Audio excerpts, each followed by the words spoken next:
کیا آپ بھی شدید کمر درد کا شکار ہیں؟ تو آئیے اس کی وجوہات کے بارے میں جانیے اور اپنے دیے گئے تمام سوالات کے جواب جاننے کے لیے اس ویڈیو کو آخر تک دیکھیں۔ السلام علیکم، کیسے ہیں آپ سب؟ امید ہے کہ آپ خوش اور صحت مند ہوں گے۔ آج ہمارے ساتھ موجود ہیں ایک آرتھوپیڈک سرجن ڈاکٹر مدثر نذر۔ السلام علیکم، کیسے ہیں آپ؟ وعلیکم السلام جی، الحمدللہ میں بالکل ٹھیک۔ اچھا، سب سے پہلے آپ ہمیں اپنا انٹروڈکشن دے دیں اور کرنٹلی آپ کنسلٹیشنز کہاں دے رہے ہیں وہ گائڈ کریں۔ میں ایک آرتھوپیڈک سرجن ہوں اور ٹراما آرتھوپیڈکس اور اسپیشلی جوائنٹ ریپلیسمنٹ میری اسپیشلٹی ہے۔ میں نے گھرکی سے FCPS کیا، اس کے بعد میں انگلینڈ چلا گیا، وہاں میں نے کافی عرصہ کام کیا، فارسیس کیا اور اس کے بعد میں واپس پاکستان آ گیا۔ کرنٹلی میں حمید لطیف ہاسپٹل میں کنسلٹیشن دے رہا ہوں، اور اگر آپ نے کنسلٹیشن مجھ سے لینی ہے تو مرہم ایپ کے تھرو آپ بکنگ کروا سکتے ہیں۔ اچھا، آج میں آپ سے وہ کوشچن پوچھوں گی جو لوگوں نے انسٹاگرام کے تھرو پوچھے تھے۔ جی جی، سب سے پہلا کوشچن ہے، اسٹرانگ بونز اور جوائنٹس کو مینٹین کرنے کے لیے سب سے بہتر طریقہ کیا ہے، خاص طور پر عمر کے ساتھ ساتھ؟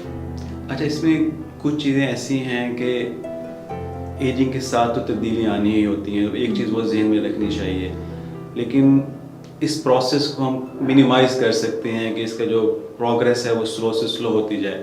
کچھ چیزیں ایسی ہیں جو نہیں کرنی، مثال کے طور پہ اسموکنگ ہے، اسے بہت حد تک اوائڈ کرنا ہے، بہت زیادہ فاسٹ فوڈ کا استعمال ہے یا کیفین کولا ڈرنکس کا استعمال ہے، ان چیزوں کے استعمال کو کم کرنا ہے کیونکہ یہ ساری بونز کو ویک کر دیں گی۔ ایک چیز ہوگی، پھر دوسری لائف سٹائل ہے کہ اچھا لائف سٹائل جس میں اچھی سلیپنگ ہیبٹس ہوں، ایکسرسائز ایک روٹین کے تحت کی جائے، at least 20 to 30 minutes daily routine میں ہونے چاہیے۔ پھر ڈائٹ کے اندر کچھ چیزوں کا استعمال ہے کہ فریش فروٹس ہیں، ویجیٹیبلس، ان کا استعمال، اسپیشلی ملک اور ڈیری پروڈکٹس، ان کا استعمال ضرور خوراک میں ہونا چاہیے۔ تو یہ کچھ چیزیں ہیں جن کے کرنے سے ایجنگ کے ساتھ جو بونز اور جوائنٹس نے ویک ہونا ہے اس کے عمل کو بہت حد تک سلو کیا جا سکتا ہے۔ نیکسٹ کوشچن ہے، ڈائٹ اور ایکسرسائز کا بون ہیلتھ پر کیا اثر ہوتا ہے؟ دیکھیں، ہماری بون ایک طرح کیا ہے کہ اس کے اندر پروٹینز ہیں، باقی منرلز ہیں، سارے مل کے بونز کے اسٹرکچر بنا رہی ہیں۔ تو بونز کو وہ ساری چیزیں کہاں سے چاہیے؟ ہماری ڈائٹ سے لینی ہے۔ اگر ڈائٹ کے اندر ساری بیلنس ڈائٹ نہیں ہوگی، بونز کو اپنے آپ کو مینٹین کرنے کے لیے جو چیزیں چاہیے، نیوٹرینٹس، وہ نہیں ملیں گے تو بونز ویک ہو جائیں گی۔ اس لیے اس میں تو کوئی ڈاؤٹ نہیں ہے، کوئی دوسری رائے نہیں ہے کہ اچھی ڈائٹ بونز کو ہیلدی رکھنے کے لیے اٹ موسٹ امپورٹنٹ ہے۔ اور ایکسرسائز، جتنی ہم aerobic weight bearing resistance exercise کریں گے اتنی ہی بونز کی اسٹرینتھ بڑھتی جائے گی۔ تو یہ دونوں چیزیں بون کی طاقت کے لازم و ملزوم ہیں۔ بیک پین کی سب سے کامن وجوہات کیا ہیں اور اس سے کیسے ریلیف مل سکتا ہے؟ بیک پین ایک بہت عام مسئلہ ہے۔ بخار اور نزلہ زکام کے بعد تیسری سب سے بڑی چیز جس کی وجہ سے لوگ ڈاکٹر کے پاس آتے ہیں وہ کمر کا درد ہی ہوتا ہے۔ لیکن اچھی بات یہ ہے کہ آلموسٹ 90% لوگوں میں کمر کا درد کسی خاص یا خطرناک مسئلے کی وجہ سے نہیں ہوتا۔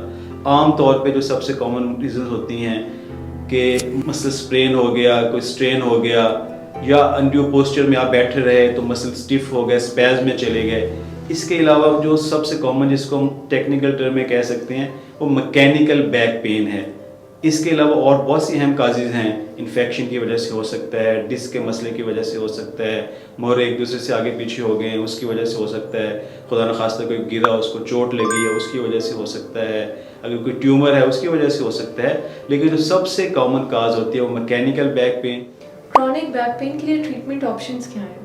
کمر کا درد جو 3 سے 6 مہینے تک رہ رہا ہے اور ٹھیک نہیں ہو رہا، اس کو ہم کئی دفعہ کرونک بیک پین لیبل کر دیتے ہیں۔ تو اس میں بہت امپورٹنٹ یہ ہے کہ دیکھا جائے کہ کون سا وہ فیکٹر ہے جس کی وجہ سے بیک پین ہو رہا ہے، کیونکہ جب تک ہم اس چیز کو ایڈریس نہیں کریں گے پین ٹھیک ہونا مشکل ہے۔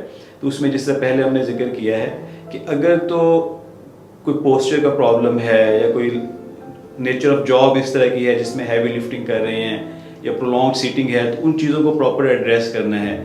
اس کے بعد پھر دوسرے کازز آ جاتے ہیں کہ اگر کسی کو پین ہے اور ساتھ انفیکشن کی سسپیشن ہے کہ خدا نخواستہ کوئی انفیکشن نہ ہو، اس کے لیے کچھ بلڈ ٹیسٹ کروانے پڑتے ہیں۔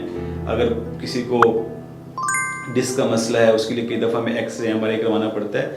تو یہ مینلی کاز پہ ڈپینڈ کرتا ہے۔